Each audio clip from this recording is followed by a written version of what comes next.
all right. If I if my hair looks wrong, I'll just Yeah, I don't do makeup and hair. I've done a lot no. of production over the years. I've been in television for almost 35 years now. Oh, So okay. I've Wow. been the jack of all the trades, but no, I never mastered hair and makeup for any of my guests. No. It's a little hard to do it remote too. You know. Yeah, we've gotten Okay. used to doing this through the pandemic. And this is kind of how my podcast was born out of this whole idea of, well, we got a lot of musicians out there Yeah. and they're stuck at home. Yes. Yeah. And trying to do projects remotely, which can work okay, but it's it can be a lonely scene. It's not really the same as sitting down with people in the same room. Yes, I'm sure you probably experienced through a lot of this doing the type of work that you do. Do you have a home studio? Yeah, I do. It's I've got a nice little setup here that I'm looking at, and Yeah, there you go. uh, see, I'm just giving you a Little tour of the yeah, it's a now big you're in the borough of Brooklyn. Brooklyn. Yeah, it's Nice. a big room on top of the house, and was built on the roof, and then they changed the zoning, so it's the highest room in the neighborhood. Oh wow. It's got air on all four sides, which is odd and interesting. Yeah, yeah. You got some But nice yeah, views. I do a lot of work from here remotely that I just ship. I do a lot of writing and um, emailing of mountains of PDFs, but also do some audio production and overdubs, editing, etc., and send that off by WeTransfer to all parts of the world. Do you ever think it So would come to this, though? You've been doing this. I mean, we're not going to say how many years, but that we would actually be at our houses trading files, doing all this digitally. I never would have imagined video would have gone this way, where I'm yeah, working from home and sending files. yeah. Yeah, well, we can say how many years. For me, it's been about 40, close to 45 Yeah. years in the business. Believe it or not, I can hardly believe it. But yeah, it was completely different when I got started. Oh yeah, yeah. There The was type of nothing. jobs that developed in television, and radio, and all of that just don't even exist. Some of these are long gone. Right. Well, I mean, when I started in the studios in New York, there were really no usable computers to speak of.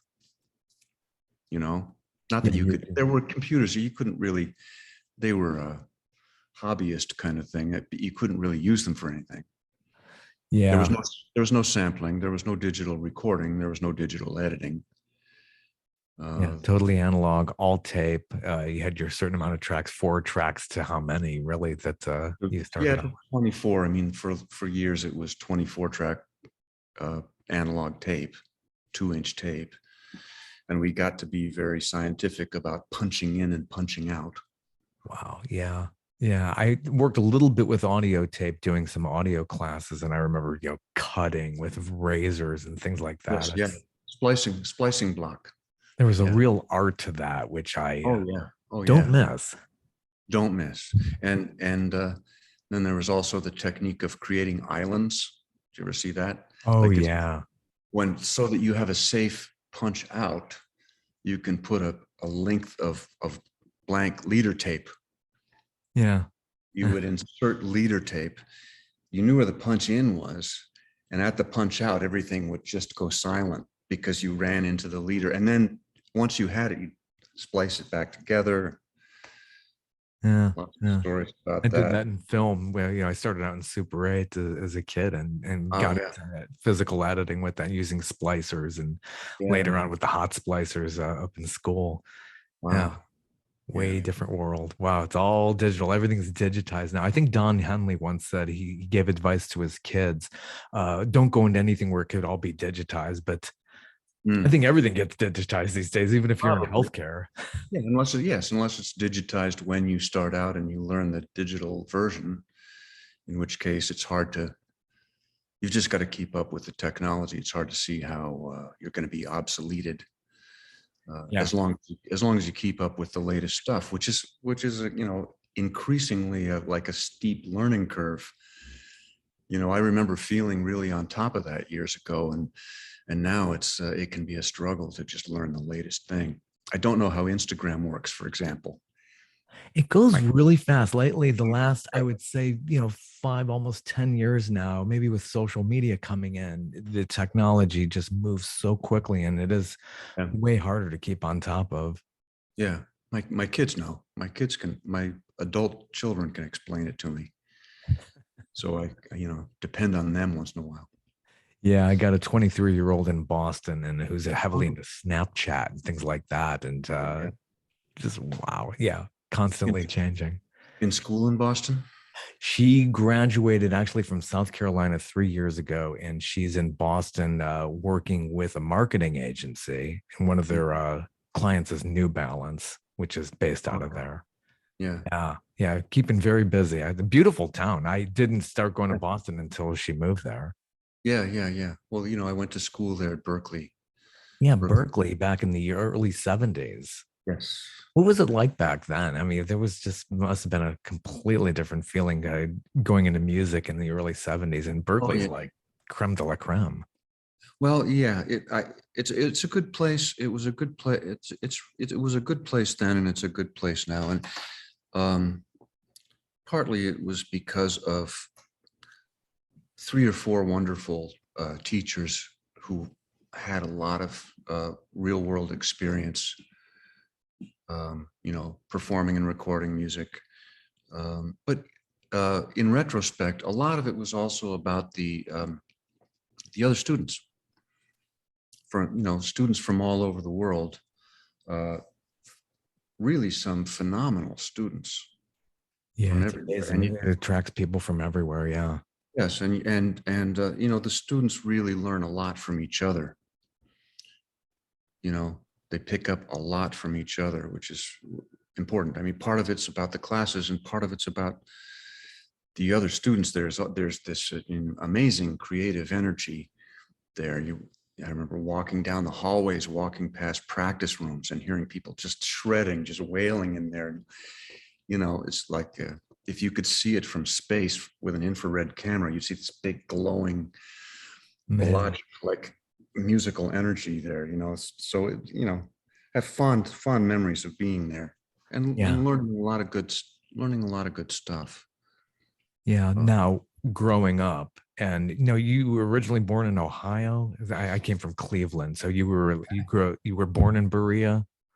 in Berea, outside of Cleveland, yeah. Yeah. We moved away from when I was 2. I don't remember it.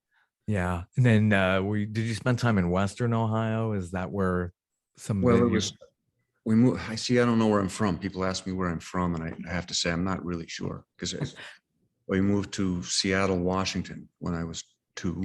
Oh, okay. Mercer Island, Washington, out in Lake Washington, a suburb of Seattle. That was Okay. kind of our favorite place, my favorite place, and our favorite place as a family, kind of. But then moved back to 2 different towns in Ohio: Findlay, Ohio, which is northwestern Ohio, and Granville, Ohio, which is outside of Columbus. It's where Denison University is. Denison's there. That's right. I know there's a school there. Yeah. Yeah, Some good schools there. yeah, but I was only there for 2 years and graduated from high school there, so I'm not really connected to that place. My parents lived there for the last. They stayed there. They lived there for the last 40 years of their lives.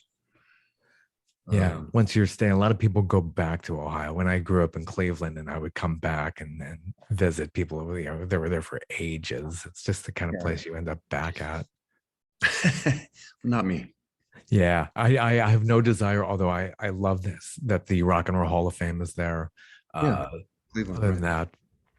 that, Yeah. found my musical interest back then. So when did you find your musical interest? Are you one of the zillions of kids who saw the Beatles on Ed Sullivan and were like, that's it, I got to be No, involved somehow? no. Well, that was part of it, but it was before that. When I was about 11, I got my hands on some little miniature orchestra scores that my older sister brought back from college. She's 8 years older than me, and she and I, was fascinated with those little scores. And it actually kind of got me into it because I really loved the way that they looked. That was part of it, you know? Yeah. They Yeah. look like these wonderful little diagrams, almost like scientific diagrams. I'm just picking up. Huh. So that's how you got into music. Yeah, that's really interesting because a lot of people in music haven't learned how to read music. So they're Oh most yeah, people I've spoken with. yeah. See, I don't remember not being able to read it. Yeah, that's a really, really It's very, very good unusual. Yeah, skill. yeah. You know, this is just a little Beautiful. piece of Rimsky-Korsakov Oh capriccio wow. because I loved what they call paint pot orchestration, um, coloristic orchestration. This is a very old-fashioned score. It almost looks handmade, but I mean, look at the harp cadenza. It's like that just fascinated me. Amazing. Yeah, I So have yet to meet anybody who's like really into that. That's really, but that's your profession. You've been with you most of your life. I just thought, yeah, I thought those were so beautiful, and we had this little one manual electric organ. So I had Berlioz's Fantastic Symphony on the one hand, and I had Mozart Jupiter Symphony in C. Nice. Extremely different. I remember going through the Mozart and learning to read music by just playing the parts. Like I'd play the violin parts for the whole symphony and go through to the viola parts, learned alto clef, and would read and play the viola part Hmm. and play the cello parts, learn to read bass clef. And so that's really the way that I learned to read it. I don't remember not being able to read music. I don't, it just goes way back for me. Very So, natural. Yeah. so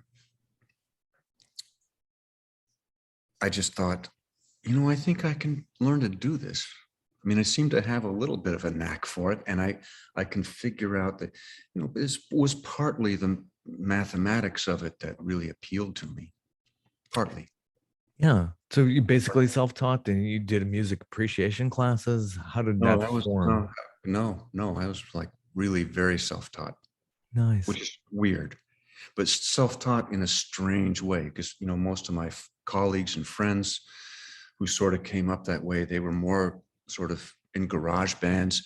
They had like a Stratocaster and they played Stone songs in the garage. You know what I mean? Like they played Satisfaction and stuff in the garage and they banged away at a drum kit or whatever. And yeah, for me, it was really different. I thought I was going to be Stravinsky. And I was not into popular music. And actually, as a little kid, I was an insufferable little snob about it,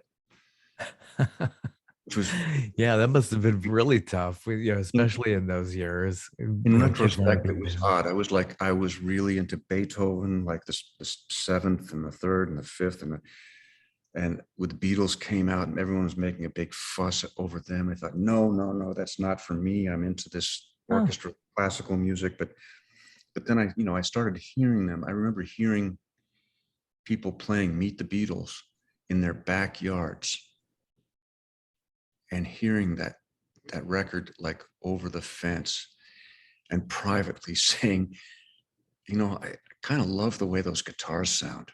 You know what I Yeah. mean? They sound really cool. And I kind of really like John Lennon's singing. It's like this Yeah. really vinegary, like acid kind of salad dressing or something. I'm into some, what do you call it? Synesthesia. Like to me, are a lot like tastes and smells and Yeah. It's like, colors. yeah, like, home cooking. It's the Yeah. aromas, really bring you back and get you to feel Yes. something. Yeah. So that's why I say sounded vinegary, or the electric guitars in the band, like you know, they're kind of like these dry, crunchy crackers or something. Like it was a really it was a cool sound. But I mean, by the time, 1967 and Sergeant Pepper's, I was a huge fan of like putting big headphones on and listening to For the Benefit of Mr. Kite and all that weird stuff they got in there, and thinking, this is just incredibly great.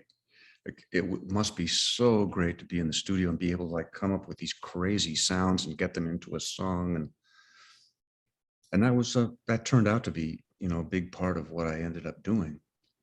Yeah, it's really neat because when they re-released the Sergeant Pepper, and I think there was like a drawing of how they spaced people in the studio, and I thought that was really fascinating how they achieved that sound. And it's really, the whole album is 33 minutes long, so it's it's bigger than what you imagine it to be, but it's just the production, had to be fascinating. I'm sure it was for you, going back now 55 years ago with that release. Right. And of course, there are all kinds of books that have come out, analyzing every last detail, like what that microphone was, who was the London French horn player that played all these really high French horn parts that George Martin wrote, and all that stuff.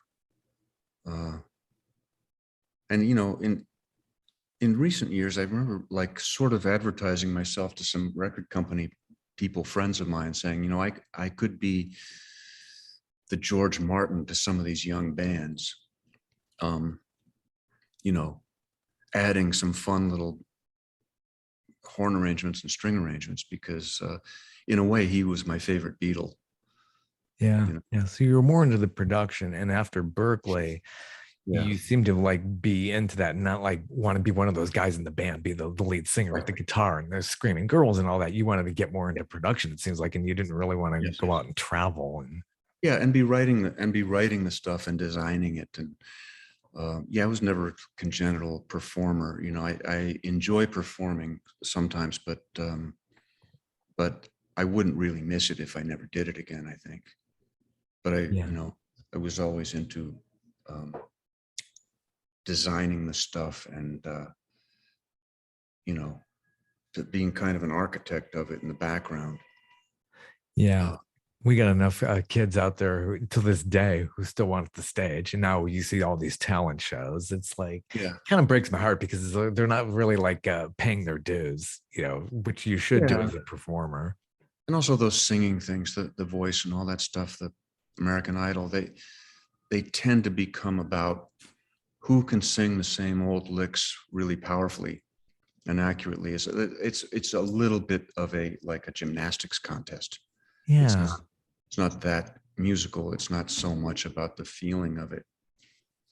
On the other hand, I mean, there are I've known a lot of musicians that really come at it from a really instinctive place. They call themselves hummers because they can only hum it. They can't write it down. And, sometimes self-deprecatingly will refer to themselves that way, but it's nice that they're there because it creates gigs for people like me. They need me to help organize stuff and write stuff down and figure out what they're doing when they don't even know. But I remember visiting Berkeley, it was years later after I was there, and having kind of a conference with faculty and talking about how valuable it can be to work with certain musicians who are just very instinctive and not particularly educated. And some of the faculty were really dismissive about that. What could they possibly have to offer you? But my answer was musicality. That's what they may have to offer is pure musicality. And you can really learn a lot from people that you might think of as uneducated. And it's nice when they know that they need you and you can really contribute something. And then there are a few times when they actually resent you and they're pissed off because they need you. You're that valuable. That's the whole thing. It's like you have to translate their ideas and Yeah. make it happen. Yeah. And sometimes, sometimes they can be very insecure about that and not like the fact that they need you. That's happened. So So these that's, are the ingredients to be what you mainly are: producer, arranger, conductor. mhm. Is it all, what's the differentiation between those titles? Well, nobody, the, I know, we generally, well, that's a hard question because, Yeah. you know, the center of probably the majority of what I do is arranging. I do a lot of arrangements for orchestra, big orchestras, and for small groups, and for even just for bands, for rhythm sections and whatever. And that's the biggest part of it. But it's funny, if you Google the word arranger, you'll see like pictures of desktop machines. Yeah. You know, there are digital desktop machines that people call arrangers, which I think is incredibly dehumanizing. I found that Yeah. like really kind of discouraging.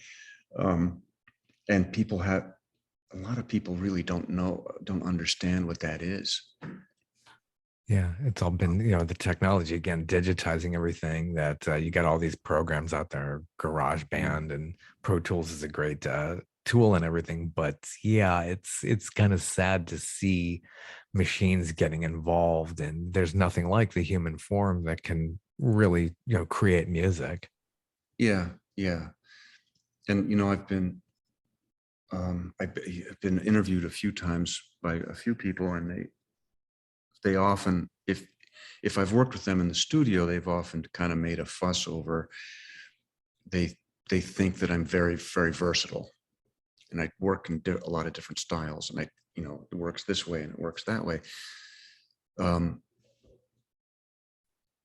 that was thought provoking for me because I guess I've always felt that versatility was really important. I had an idea in my head that to professionally do this, I had to be very versatile. I had to understand this style and that style and these instruments and those instruments and these, musical traditions, these and those, and really fit in everywhere.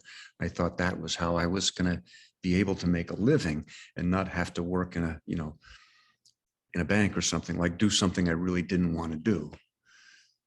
Um, so it's funny, I guess, in retrospect, that versatility came a little bit out of fear. Yeah, it does. Yeah, that's true in probably just about all of these professions, especially being in the arts. It's like, Mm. yeah, you want to be a utility player because you could always fall back on different roles Right, and find the work. right, right. It's really So good. yeah, so a lot of stuff that I've done, as someone pointed out to me, is a little bit like traveling to somebody else's musical world, and then like pitching my tent there, like getting really accustomed to what it's like, the whole flavor of it, you know, the Mm. expectations, the history, uh, and also, so then you can get a feeling for, if you can introduce something new that hasn't been there, like what that might be, and what would be welcome and what would be not comprehensible in Mhm. that world.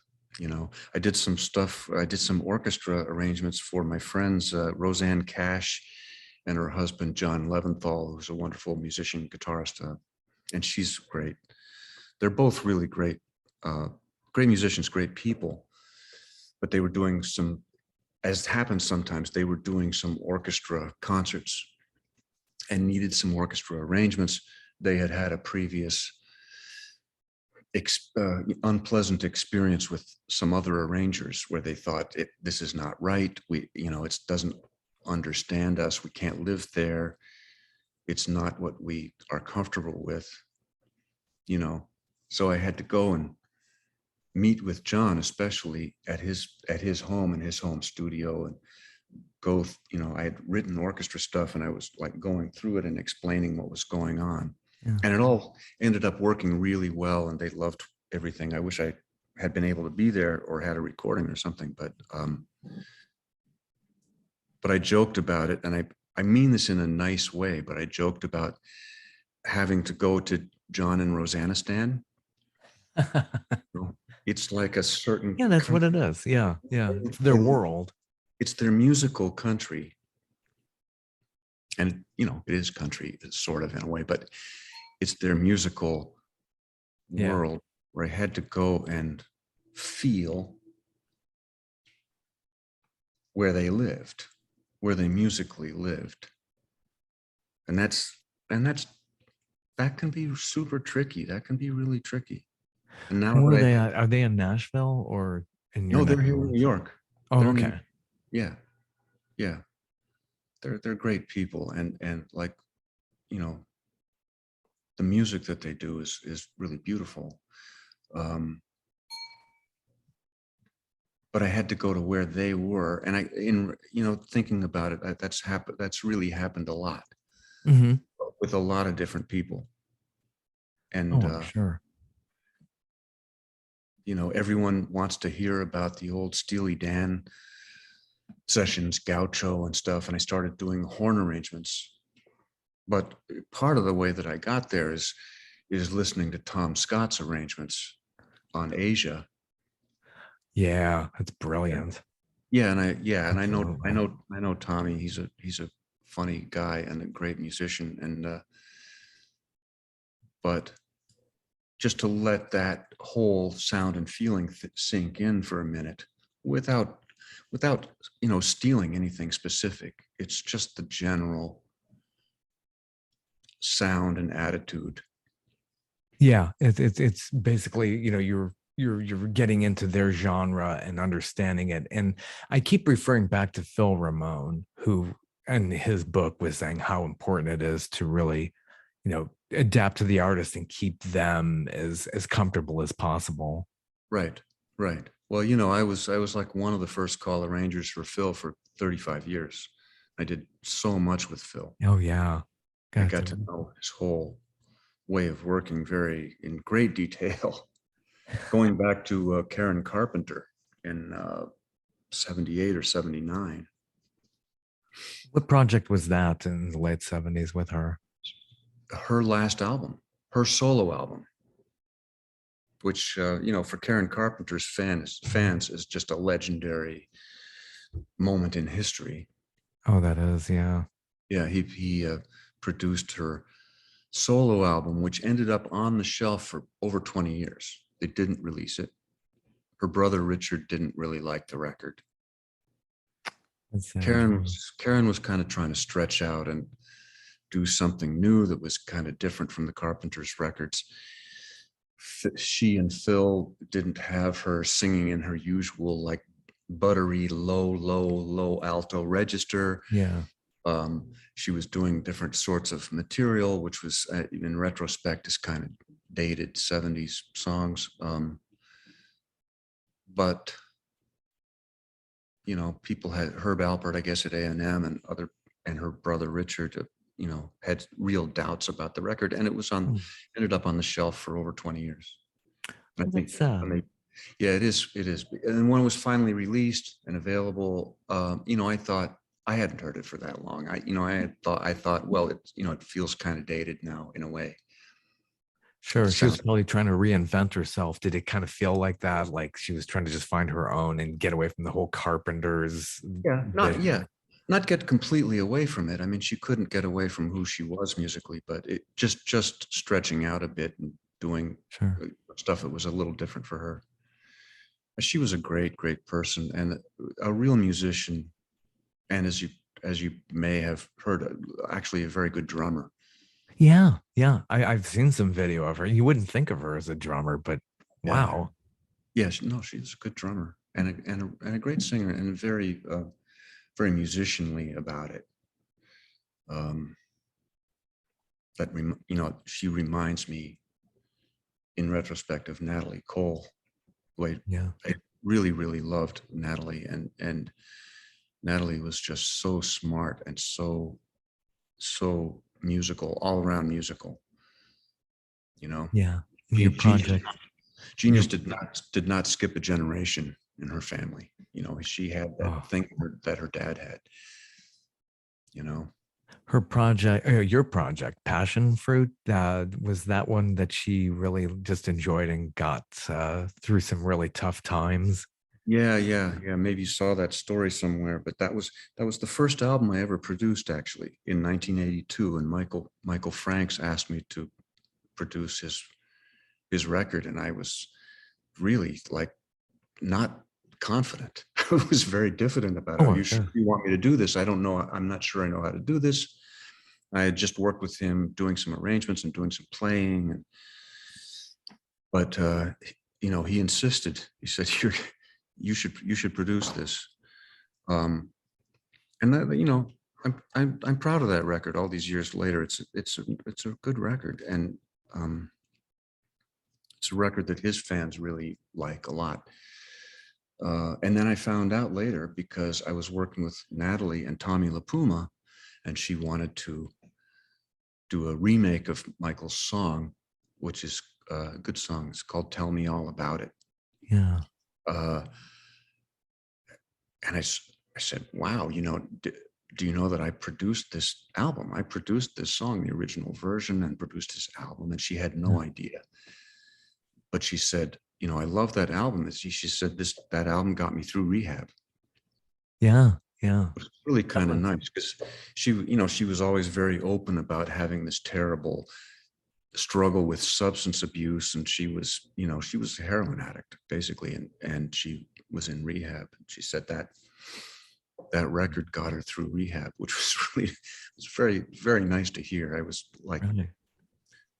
Oh, that had to be. Yeah. You made a positive difference, which, that's in the yeah, music world. How many did we lose, to heroin and, those kind of addictions? and cocaine. I know Yeah. a few people that died as a result of cocaine abuse, and it's, I mean, people can pay you the occasional compliment about something you did, and that's nice. But I remember one time, I've produced my own, I released my own little solo records, which are little freaks, like practically no one has ever heard them. But someone called me up on the phone and said, I was having a really terrible day. And I went for a drive in my car, and I listened to this piece of yours, and it just made me feel so much better. I thought, wow, that's the nicest compliment. I mean, that's kind of what you really hope for. You want to Yeah. communicate, musically communicate with somebody in a way that just, if you would just make their day better, it's just so wonderful to know, like Yeah. you did something worthwhile with it. Yeah, you're leaving a positive impact on the world, which is we can't say that about a lot of other type of entertainers like those on talk radio. It's like, what God, kind of legacy do these people leave? But you're doing something positive, and it's yeah, good. It's good for the world. yes, just to make somebody feel better when they're having a bad day. That's just a great feeling. Yeah, yeah, yeah. And So you have 3 solo albums. One's called Dig. it was the first one, yeah. Yeah, That was a strange odyssey. And then two sort of self-released ones. One's called Back in the Pool, and the next one's called Mango Theory. that's an interesting title, Mango Theory. Where did that come from? Well, it's a little bit jokey, but it's because uh, I was I was really moved by kind of Caribbean music, by West African music, Hmm. uh, by Cuban music, by Jamaican music. I don't know. And I was inspired by just taking tropical vacations, and just watching the waves and baking in the sun and doing nothing. So I was trying to capture a little bit of that feeling. Yeah, That's so the those, mango yeah. part. That's the mango part. And the theory is like, how do I get this? How do I put this on in stereo? And it's like Salvador Dali and the Hmm. paranoid critical method. Did you hear about Yeah. that? I mean, Salvador Dali said, well, first I go completely insane. Yeah, And then I become sane again. And I take the stuff I made while I was completely insane. And I like try to make a little system out of it, you know, that's hence good. the paintings of melting watches propped up by wooden crutches. You know, it's the paranoid critical method. The title Mango Theory is a little bit like that. You Good know? method to the madness. And some of your other performing, what was it like at the Central Park concert with Simon and Garfunkel now? Yeah, yeah, that was quite an event. I had never played synthesizers live on stage before. That must Yes. have been, and that place was packed. I'll never forget that. I think was Were yeah. you there? No, I wish I was. Saw that Yeah. on TV. Was it HBO or Showtime ran that? It's been, yeah, they keep running it every so often. Oh wow. There were 500,000 people there. Wow. And the stage was high. And looking Yeah. out over the stage, it was just this sea of people, and you could see like balloons and people flying kites and stuff. It was quite an experience.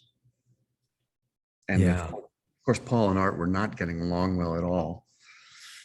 How did that come together? I don't know the whole story behind that, but that must have been really difficult to try to. You got two strong personalities there. Yeah, yeah. I think Phil had a lot to do with putting that together in collaboration with the city, with Ed Koch and who was mayor and other people at the city in the city government.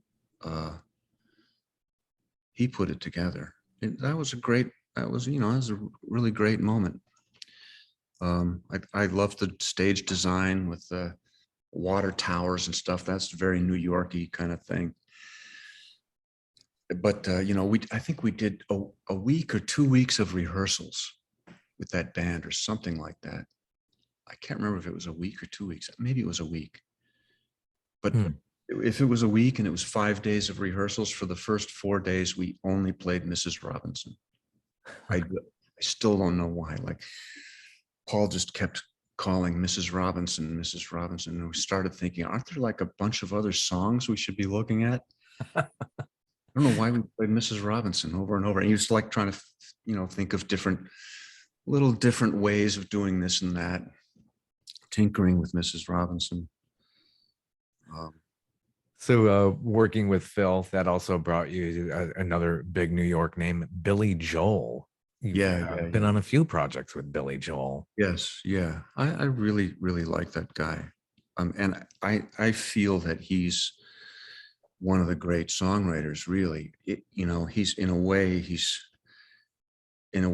like somebody who was born too late. Just something I sort of sometimes feel about myself, like wish I could be back in the early 60s, with Henry Mancini doing studio orchestra stuff.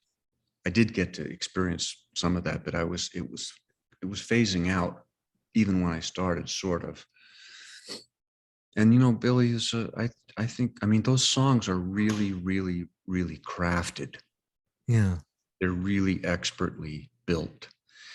And some people I know just don't care for his records and don't like his music, and they don't like, I think, his hits. But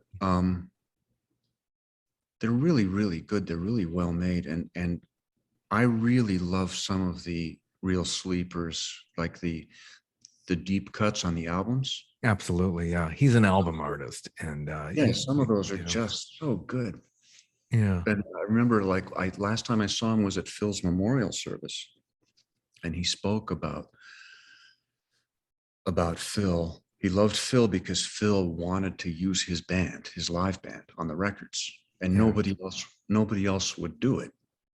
No other producers. They all said, "We'll use studio guys." No, let's use your band. They're great. And Billy was thrilled with that because that's what he wanted to do. He wanted to have the guys that did it on stage every night. So how many 100 nights a year, or whatever. And Phil talked him into doing a lot of great stuff he wasn't sure he should do. There's a wonderful song of his called "Where's the Orchestra." I don't know if you know Uh, that song. love that the closing of the Nylon Curtain now 40 years ago. Right. Oh, beautiful. I love that song. That's a great song. It's really strange and wonderful. And And it's he, really separated out too. The first time I ever heard it in headphones, it's like left, right are totally separate. yeah, yeah, yeah, yeah. And he wasn't sure he should do it, and Phil told him, definitely you should do that. And it's really a strange, great song. It's witty. It's sort of sad. It's Yeah. just great. I mean, like maybe a song that you and I appreciate that a lot of people won't quite get there. Um, Yeah. And now I it's the worked with him a 40th lot. anniversary of Nylon Curtain. What was your role on Nylon Curtain? I did a bunch of stuff. I think I actually did a bunch of synthesizer music because, like, for a while in that period, among the many other things in my careen, I don't have a career, I have a careen, right? Yeah. And I careened into being a synth guy for a while in the 80s. I was like a guy who had 4, 5, 6 big cases, and the cartage guys would like schlep them into the studio, and I'd set a bunch of stuff up, and they'd say, "We need you to make sounds here, make sounds there." So I did a bunch of that, I think, on that record. I mean, on the album The Bridge, I did some big arrangements, horn arrangements or something. Big Man on Mulberry Street and Oh, some other. yeah. So I think it was mostly just colors and sounds. But I really like Nylon Curtain. To me, that was the whole album was like his homage to John Lennon. It's very John Lennon kind of record. I feel that every time I hear Surprises, another deep cut on that album. And I just feel like, yeah, he's evoked all this Beatlesque Yeah. imagery. And Scandinavian skies. So Oh, I really like. But, you know, in spite of the fact that that stuff is very produced, and John Lennon famously didn't really like production. Like McCartney liked production and was interested in it, and George Martin and McCartney would do this production stuff, and John Lennon was like certain artists like James Brown, who was just didn't like it. It didn't appeal to them. They wanted this very raw, unproduced thing, which I yeah. also, that can be super appealing. But yeah, I was always drawn to that production-ish stuff and that arranging stuff and like all of the crazy phantasmagoria you can invent, you know. Yeah, that was his Sergeant Pepper's, as he explained it on some of the Yeah. reissues. Yeah. It was considered taking a long time to do something like that, but he wasn't gone that long. It was funny how they, back in the day, now Billy hasn't done a pop album in, almost 30 years, but like back then, it's like, oh my gosh, Nylon Curtain, what took 5-6 months? Yeah. Yeah. You don't think that that's all that long. I remember working on Gaucho, and Gaucho was, I think, over 2 years. And Yeah. people were just saying, oh, they're never going to finish it. Like when it finally was released, it was just everybody just it just blew everybody's minds that it got done. Yeah, Steely Dan and Billy Joel and maybe the Eagles, Fleetwood Mac. These guys are uber successful, but they take such heat from critics and people in the culture. It's just more fun to kind of poke at them. But I mean, my gosh, earworms these people have created for our life soundtrack of our lives. Yeah, yeah. I guess people just don't like Uptown Girl and that kind of stuff. And it's just, to me, it like always really impressed me that Billy could do Frankie Valli and the Four Seasons and just kind of really, really nail it. And not superficially, but not just the sound, but the right down in the like cellular, the mitochondrial DNA of the whole feeling of the thing. Like, how does he do that? And like he would do that doo-wop stuff, and that was just right, you know.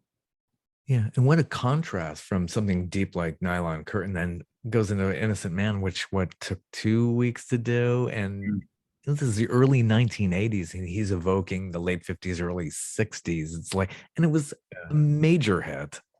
Yeah, yeah, yeah. Yeah. Well, he's one of the great songwriters, in my opinion. Him and Paul Simon. Yes, yeah, definitely. And how were you involved with Graceland? Uh, well, again, that was mostly um, doing overdubs, keyboard overdubs, and synthesizer overdubs. But I did do the horn arrangement on "You Can Call Me Al," which the the uh, the credit was left off the album, which really, really bugged Oh, me. yeah, really. That's Generally, no doubt I did. iconic. Yeah, Yeah, I mean, talk about, geez, something that hundreds of millions of people they have not only heard it, but they can instantly identify it.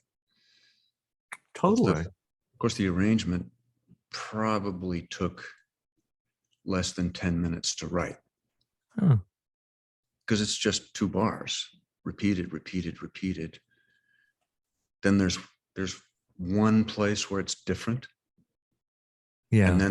then like it goes up in inversion toward the end, like in the fade, it steps up one inversion. I think it's 4 trumpets and 4 trombones and a bass saxophone. Roy Halley and Paul Simon requested the bass saxophone specifically. Said, "Can we have a bass saxophone on this?" I said, "Sure." But it's basically, they just said, "Can you have a brass section and a bass saxophone play exactly what this rhythm guitar is playing?" I forget Hmm. I forget the guy's name. Ray. I'm working on that. Wow. Uh, there's this other guy, Victor, but I don't think it was him. This guy Ray, somebody I should know. But it was just a rhythm guitar part that the guy played. The South African guitarist played. Da, da, da, da, da. And then one time he played it different. He plays ba da ba ba ba da ba ba da. That's like he just played it differently that time. And they do it with him. Oh, With so he like came up with that melody, and then you translated that to accentuating that with horns. it's just a, I forget. It's just I don't remember what key it's in. Yeah. But yeah, it's a very simple thing. Just make it work for this section. And then, we'll repeat these 2 bars about 37 times, waiting for that one that's different. Yeah. It's counting, It's counting, wild. counting. And you say, this one. It's And then, interesting to hear how the sausage is made like that. yeah, yeah, yeah. Well, it's very, wasn't really any sort of brilliant involved arranging. It was very simple. I don't remember exactly by hand for them. Mm. I'm guessing because I only had to maximum 6 bars I had to put on the stand. Interesting. Here's 2 bars, repeat this however many times. Then there's these 2 bars you only play once. Then you go back to this, and then toward the end we all like go up an inversion to Yeah. make it Yeah. a little higher, a little more exciting. Nothing to it. I guess 8 bars. If bars 5 and 6 are the same as 1 and 2, and so I don't even remember that. And a lot of that stuff, I didn't keep the scores. Oh, Stuff that wow. happened, like Babylon Sisters and stuff. Like people ask me, "Do you have the score? Can I see the score?" And I just say, I didn't save anything Yeah, because because you have such a volume of stuff. I mean, the yeah, roster of artists, it's incredible. yeah, not just that, but in those days, like the studio scene was so busy. Yeah. Going from a beer commercial to a car commercial to a Steely Dan session to a soft drink commercial, or to a session for some new artist that nobody ever heard of because the record was never released or whatever. And in between there's a Steely Dan sessions, like, "Oh, this is cool. I like the music." It's just another, Yeah. you don't think about it. Then it So, comes out, and it's like 30 years later, all of a sudden it's this, not all of a sudden, but it's this iconic classic. Everybody wants to know all about it. I really wish I had saved those. At some point, I learned I should save them. So I Yeah. have a bunch of stuff that's more recent, but Yeah, it could be a huge coffee table book at some point. It's like, the yeah, nostalgia people pay for. yeah. Except it would be difficult because I'd have to get permission from the publishers Yeah. to have stuff about the songs that I didn't write. Yeah, which Just is very tricky arrange. in this day. Yeah.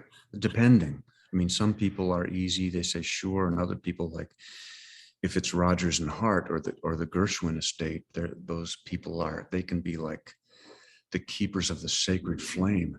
It's Oh like yeah. four white-haired men in three-piece suits in a little room saying, "Oh no, I don't think so. That sounds like you might be encouraging people to play electric guitars. That's not. We don't. We don't believe in that." Great What was story.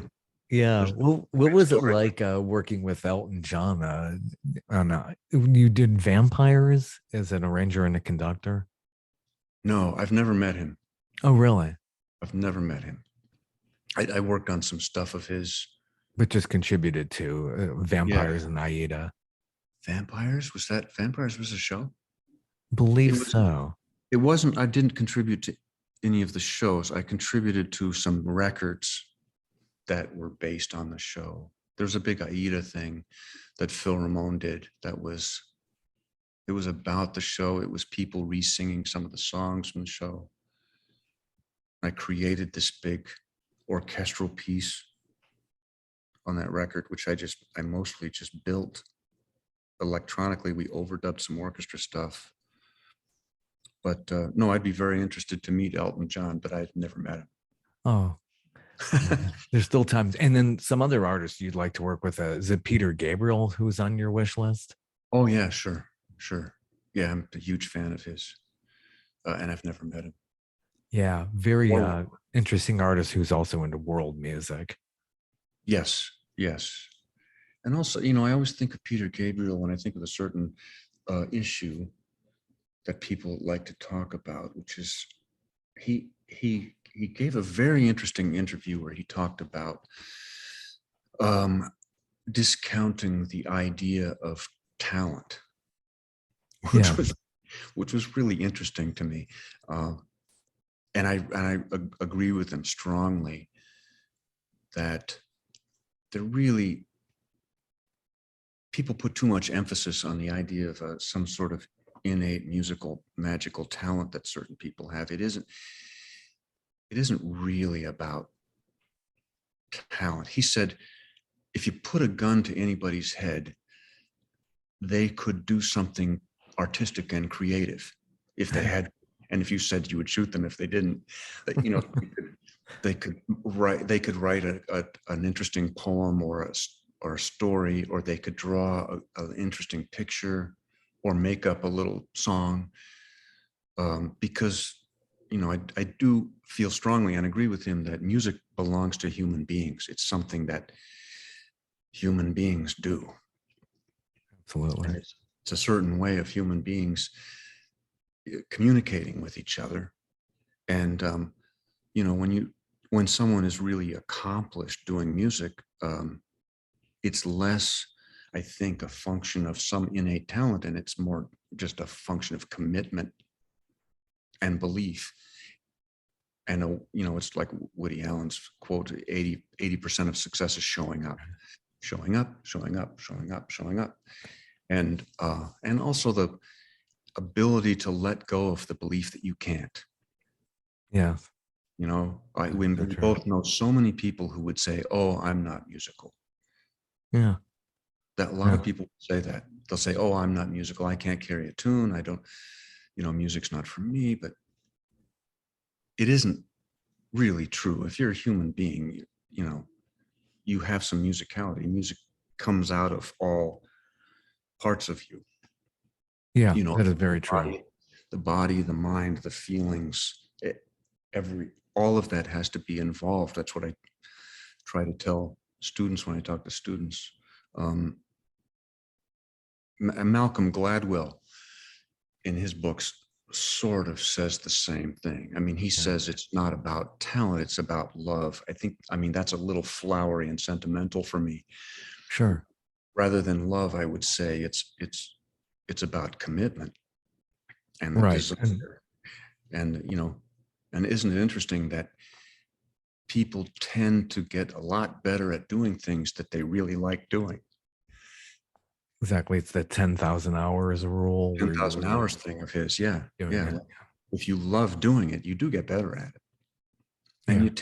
you tend not to be very good at doing things that you really don't like doing. You're not, Yeah. you don't like doing them and you're not good at them because you don't like it. It's the You could simple get truth. better if you liked doing it. When you like doing it, it doesn't feel like a job. Yeah. It doesn't feel like work.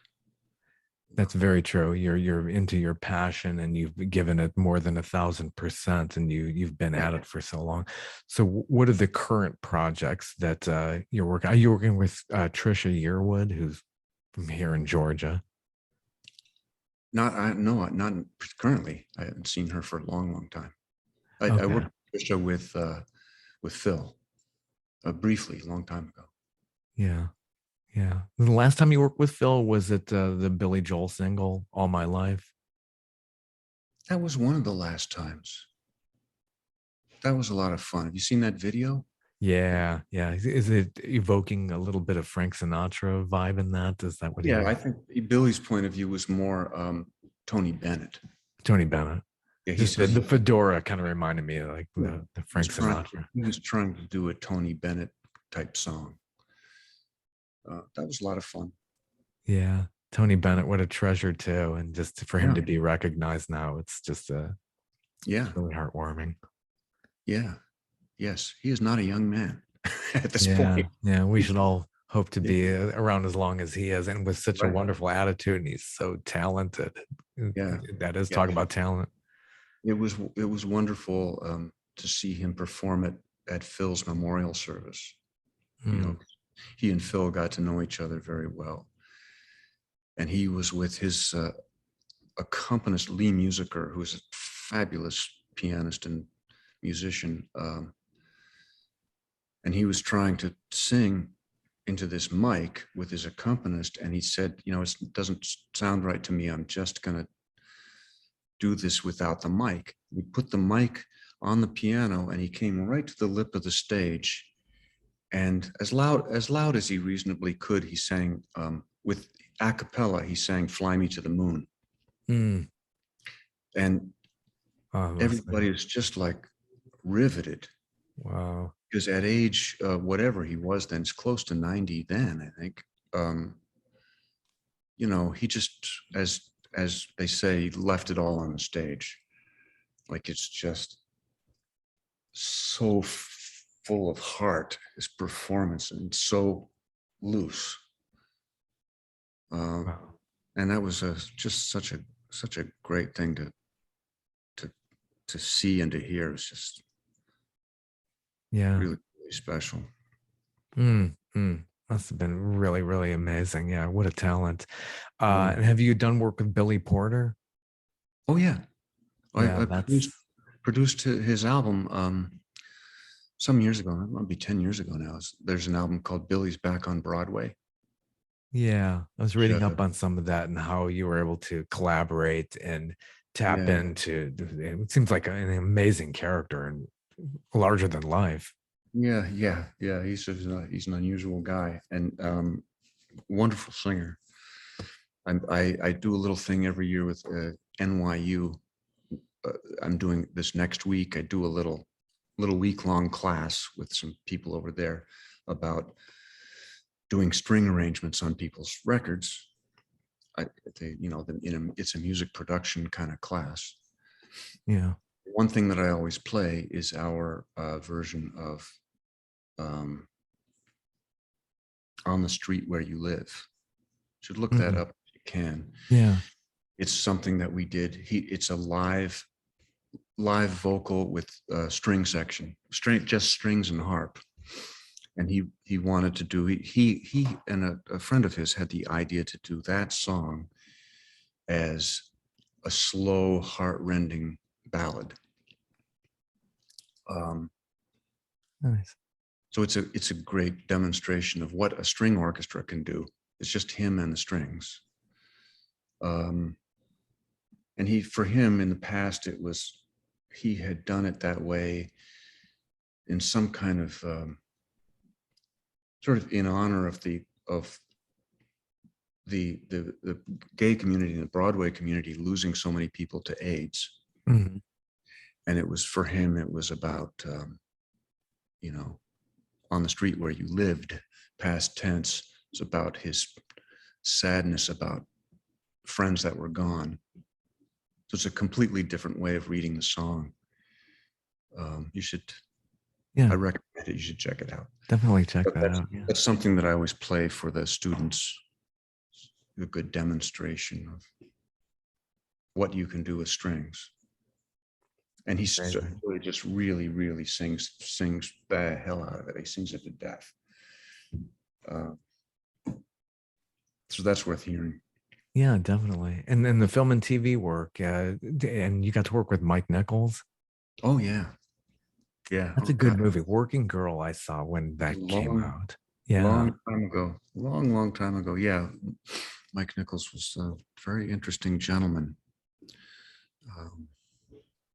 Yeah, that really stands out. Have not done that much in the film business, but there was that. And there was something else with Donald Fagen when they did Bright Lights, Big City. I love that movie. Yeah, good book. I remember that when that came out. That really captures the late 1980s. Yeah, I think the problem was they waited too long to make the movie. Yeah, that's true. And then it quickly dates, right? Because when the book came out, everybody was a little bit, oh, isn't that cute and funny? Young people going out and partying and ending up with, holes in their septum from like doing pounds and pounds of cocaine and never sleeping. And isn't that cute and glamorous? By the time they made the movie, AIDS had happened and people had died. A lot of people had died, and they died from substance abuse. And it really was not that cute and funny anymore. True. Yeah. Dates fast when you're getting to be that trendy. A few years pass and like, wow. Yeah. They got a lot of cards in their test audiences for the movie. Like, people were really upset seeing Michael J. Fox putting all that white powder up his nose. They did not like it. It was not funny. It was not cute. It was disturbing and upsetting. So culture. Sad. Yeah, they did wait a while. Good book. Yeah, definitely. That was a certain phenomenon in publishing. Interesting. But to try to imagine this, Mike Nichols and the famous beginning of Working Girl with Carly Simon's song. Yeah. The opening shots, the helicopter shots going around the Statue of Liberty, close-ups of the Statue of Liberty's face to Carly's song, which is sort of a triumphalist sort of, I don't know what it was. We put kind of a little funk beat to it, but it was sort of like a hymn, big triumphal major key sort of hymn. But one time I was in the editing room with Mike and Sam Osteen, the editor, and Mike said, check this out. And he had slugged in the Eagles' Witchy Woman. Huh. Interesting. Witchy Woman. And he put that in for the whole opening. While you're looking at the face of the Statue of Liberty, you're hearing Witchy Woman. And it was so strange and interesting. It's like it turned it into a completely different movie for me. Isn't that amazing how music really does when I do video editing and I'm doing music? Yeah. Music with picture. I mean, you can take a piece of music that you would think is completely wrong for the picture, wrong for the story, wrong for the picture, put it there anyway. And something strange happens. Like, it's really, really interesting. And I remember Mike just like looking around the room and looking at us with this little cat smile. Yeah. And everybody's like, just know it. Wow, that's so interesting. Of course, it didn't happen, but just to experiment with that was Yeah, interesting. it's amazing when you're choosing music with your video. It's Right. just, can totally change everything. Really Yes. can. Yeah. Yeah, absolutely. Wow. Well, and then you have your own project called Hallucination Box. Oh, that was a while ago. Yeah. Yeah. A lot of that was just little cues that I did a lot of stuff for Sex and the City back when it was first out. Yeah. A lot of that was little cues that were not in the show that they didn't put in the show. Little pieces that I had kind of thrown together and slung at them. But I really enjoyed doing sort of comedy music and sort of kind of like 60s Mancini comedy stuff. You Yeah. know, I really, I know really that enjoy feeling. that, and it's fun to do it. And it's fun to do music that's got kind of a little humorous edge to it. Uh, Yeah. Yeah. so, and most of that is that that's just a little self-released thing that people might happen upon. Yeah. Yeah. Yeah. And you also got together with Will Lee and did something in the mid 80s, a little Well, project. we had a band. We used to have a band called Joe Cool, way back, early '80s. It sounds like it was fun. It was fun. It was fun. It Yeah. was myself and Will, Jeff Mironoff as a guitarist, and my our buddy Christopher Parker is the drummer. So it was just a little quartet. We wrote our own stuff. I wrote most of it, but Christopher and Jeff wrote some of it. Um, and we made a little record on a Japanese label. We toured Japan at some point with our friend Sadao Watanabe, who's a famous saxophone player, a famous Japanese saxophone player who acted kind of as a mentor to us. He was, half a generation older or something. But It must have been interesting going through Japan and seeing, music is global, it's universal, and making yeah, a connection like that. yeah, and for a long time, Japanese music fans were fascinated with American studio musicians, especially the New York guys, Yeah. which was amazing to see over there. Like, here, nobody has any idea who any of us are. And like over there, it was almost like they were trading baseball cards with our pictures on them. They know all about us. And you would do some little show and people would come to the door afterwards and ask you for dozens of autographs. And they'd have a pile of LPs. Wow. And I'd get to some and say, I'm not on this one, I don't think. And they'd say, oh, yes, you are. And they'd show you and say, oh, I did do this one. Isn't that freaky? Yeah, they're bringing all this up. Yeah, they know more about what you did than you do. You know? Yeah, it's quite a history. You've had, you work with newer artists like Brett Eldredge and Yeah, people like that from Nashville. Rihanna, that's yeah. I never met Rihanna either, but I did a yeah, bunch of string arrangements for some of her records because the producers that discovered her and broke her were some guys from New York.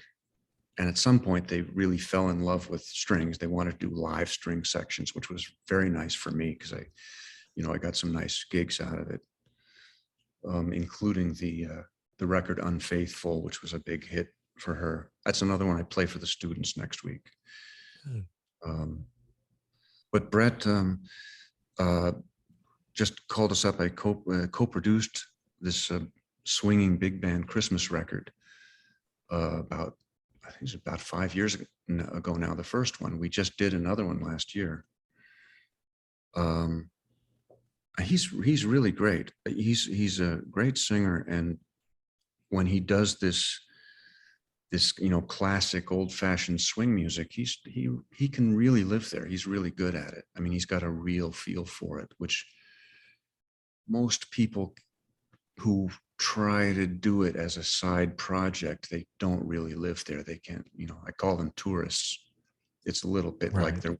they're wearing a Halloween costume, like and you feel like, oh, isn't this cute that I'm doing this music that my grandma liked, you know? Right. And that's a little bit irritating when it's like that, but he's not at all like that. I mean, he really has a feel for it. He's good at it. The record from last year is called Mr. Christmas. I believe that we have the best version of Jingle Bells ever. Yeah. Very good. Yeah. Gotta cart that out at Christmas. I think we have the best version. It's like a Nice. hard swinging, up tempo Jingle Bells. It's almost like Louis Jordan or somebody doing it. You know, Yeah. it was really fun. He's a Very wonderful fun. guy. He's a wonderful guy to work with, and really, really good performer. Real good. There's a lot of good new talent out there. It's not like, Yeah. oh, they're not making anything good anymore. It's like Yeah. they're out there. Yeah. Well, I often feel a little out of touch. I should work harder at staying in touch with everything that's happening. I keep thinking, well, I'm going to take a few days and do that sometime, but I don't quite get to it. Well, you're quite Should. busy, that's for sure. Yeah, Sometimes, yeah. yeah. It's hard to keep on top of. Music has moved so much faster these days, especially with all the streaming services, and Right. there's so much out there. I saw some of the Grammys. It was Mhm. interesting, but yeah, it's really tough to keep up. Too Yeah. many people out there. Yeah. I don't watch award shows. I really don't like award shows. Yeah. I copped an attitude about that a long time ago. I can't shake it. Yeah. I do get a kick out of the Rock and Roll Hall of Fame ceremonies, but yeah, sometimes that seems a little canned as well. But it's fun to see them. Yeah. Well, thank you for your time. I've had a great time hearing from you, and just It's my pleasure. I hope we managed to talk about some stuff that's interesting to people, you know. yeah, absolutely. Those people not just inside baseball, but people who can appreciate music production and how Yeah. all these iconic sounds were made and produced. Right. Well, if you want to talk about anything else, you know where to find me. Absolutely. Really interesting.